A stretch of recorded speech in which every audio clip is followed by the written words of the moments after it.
Vámonos aquí a ver el tema de la OTAN y analizar esto que está ocurriendo en la cuestión del multilateralismo. Agradecemos muchísimo a María Cristina Rosas, analista internacional, también de la UNAM, que está con nosotros aquí en Ventana del Mundo, recién llegada de Europa, en donde también pues tienes una perspectiva muy de cerca ahora de lo que pasó con los europeos y esta cumbre de la OTAN. Bienvenida.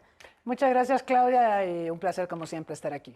Cuéntanos, ¿cuál es la percepción que tuvieron de esta cumbre?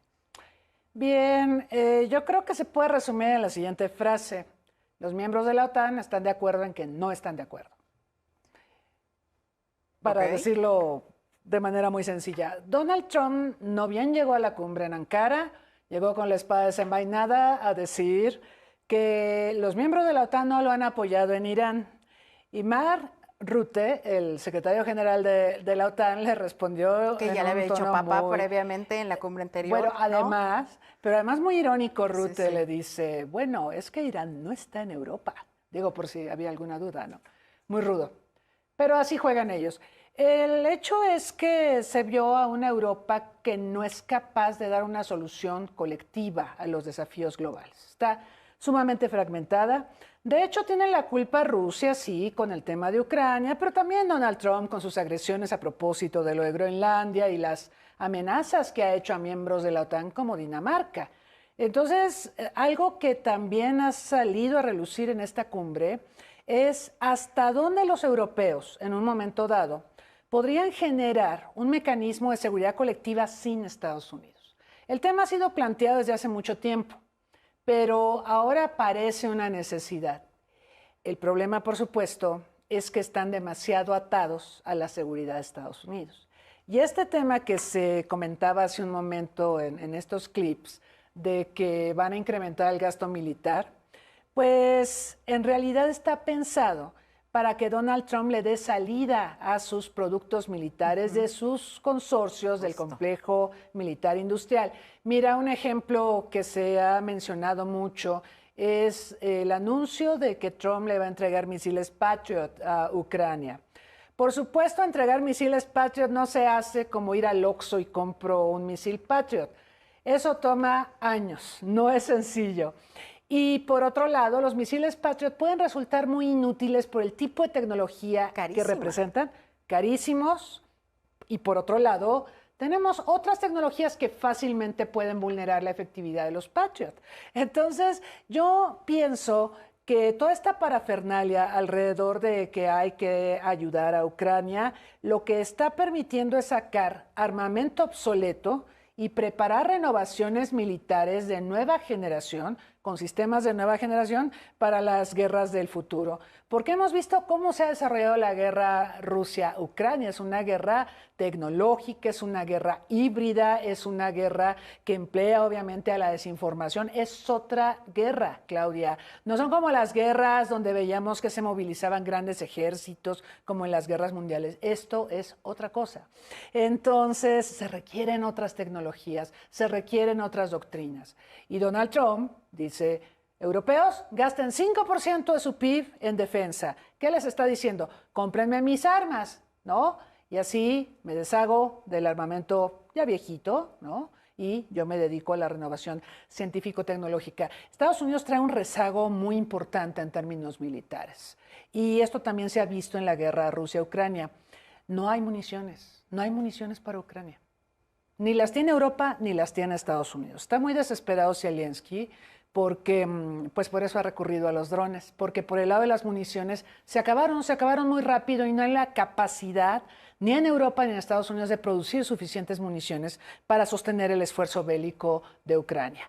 Entonces, esa es también una advertencia de que hay que modificar sensiblemente las doctrinas, los parámetros de combate, los sistemas de armamento que se están empleando para una nueva generación de conflictos.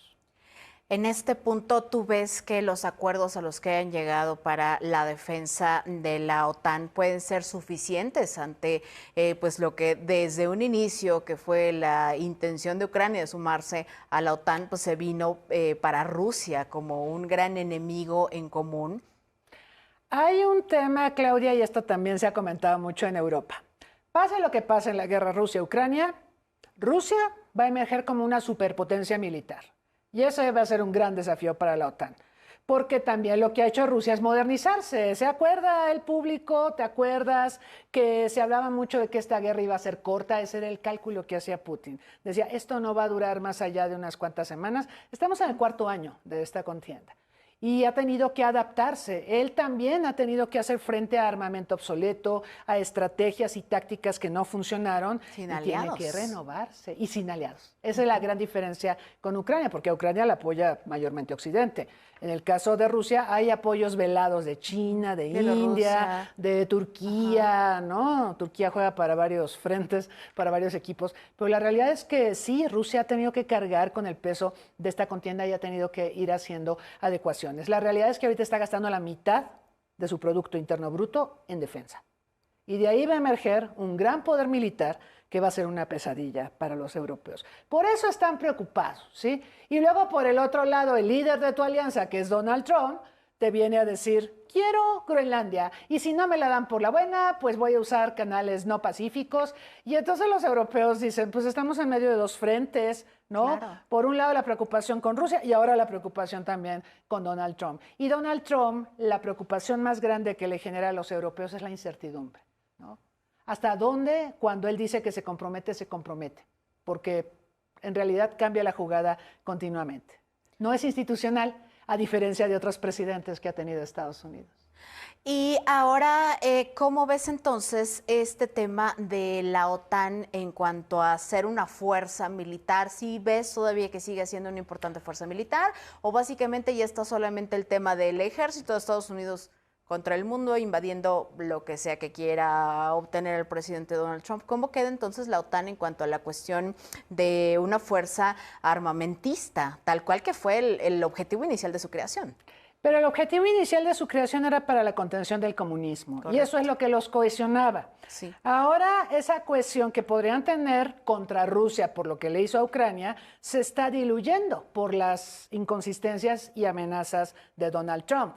Entonces yo siento que la OTAN está viviendo una suerte de crisis existencial, algo así como lo que Emmanuel Macron dijo en 2019 que era la muerte cerebral, pues ya se les está muriendo otra vez y esto por culpa de Donald Trump. Entonces es muy difícil para Europa porque mira, no es tan sencillo esto que plantean de vamos a hacernos cargo de nuestra seguridad. En realidad eso implica que si estás gastando 2 euros en seguridad y te están pidiendo que gastes 5, ¿de dónde vas a sacar los otros 3? Tienes que dejar de gastar, por ejemplo, en la integración europea, claro, en los programas sociales, en la innovación tecnológica, en la educación. O sea, no es de que le quito aquí, le pongo acá, claro, y listo, ya como por arte de magia ya está el 5%. Bueno, la ultraderecha lo logra bastante bien, ¿no? Bueno, la ultraderecha. Pero yo creo que esto le está pegando mucho a Europa. La vemos más irrelevante en las relaciones internacionales, la vemos mermada. Todavía hace una década, Claudia, hablábamos de la Unión Europea como una gran potencia. Yo no me atrevería en este momento a afirmar, querido público, Claudia, que la Unión Europea es una gran potencia. Está dividida, fragmentada, debilitada y está perdiendo la brújula. Y esto es consecuencia de que la están obligando a gastar en lo militar y a dejar de gastar en todo lo demás. Sí, para continuar siendo básicamente lo que era, ¿no?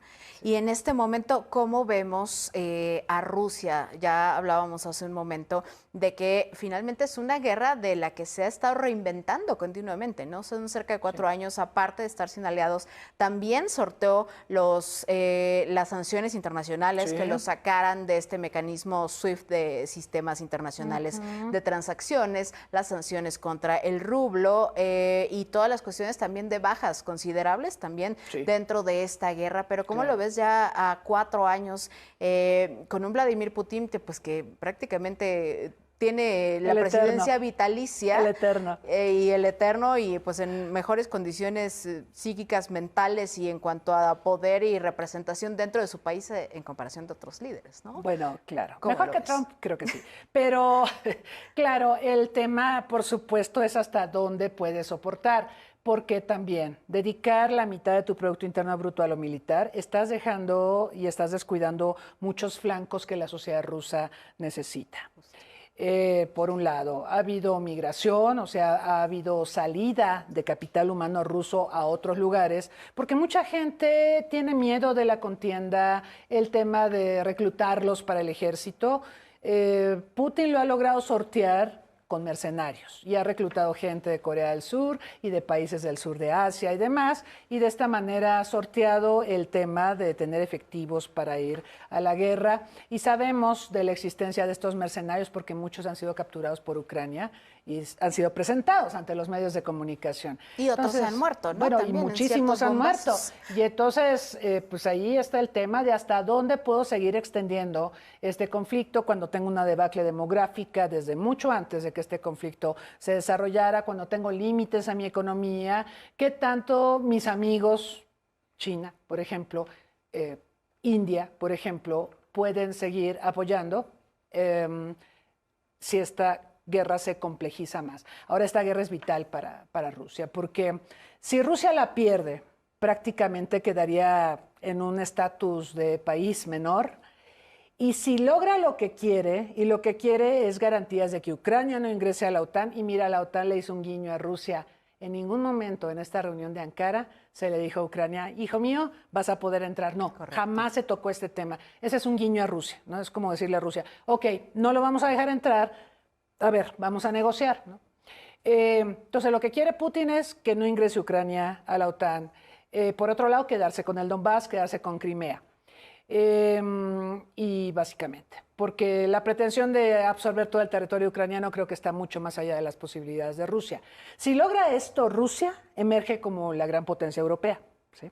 Eso la va a reposicionar en las relaciones internacionales. Si no logra eso, va a ser la debacle. Y ahí sí te diría, Putin va a tener que luchar por su vida. Entonces, esta guerra es fundamental para el posicionamiento de Rusia en los años por venir. Y ahora recién vienes llegando a México de un foro precisamente de Naciones Unidas en donde se habló de la crisis del multilateralismo. Platícanos, compártenos cuál es la conclusión de ese foro en momentos en donde estamos viendo todos estos escenarios bélicos. Bien, hay una percepción y se ha hablado mucho de este tema a lo largo del año. Lo hizo Mark Carney, el primer ministro de Canadá en Davos, cuando hablaba de que el viejo orden pues ya colapsó y que los países potencias medias, como son muchos europeos, deberían de tener un rol más prominente para rescatar al mundo e impulsar la gobernanza global. Eso fue un poco el tono de este encuentro en Lisboa, en la Universidad Nova, donde tuvimos participación de muchísimos europeos, pero también de nacionales de otros países, asiáticos, muchos de África, unos pocos de América Latina, y creo que todos coincidimos en que es muy importante trabajar más por Naciones Unidas, en lugar de estarnos quejando únicamente de que Donald Trump dijo o no dijo, o le quitó dinero a la ONU, o se salió de la OMS, se salió de UNESCO.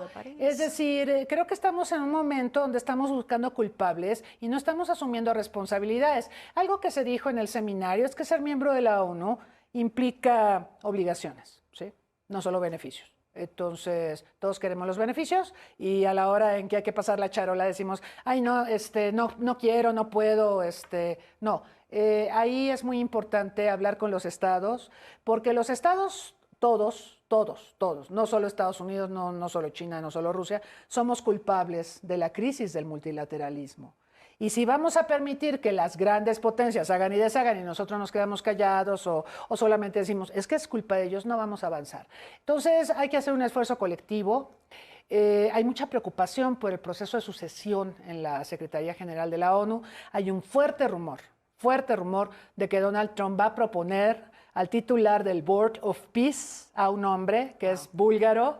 Por lo tanto, esta es una pésima noticia para América Latina porque ya tenemos más de 40 años desde que tuvimos a Javier Pérez de Cuéllar, el único latinoamericano en la Secretaría General de Naciones Unidas. Teníamos también la esperanza de que fuera una mujer.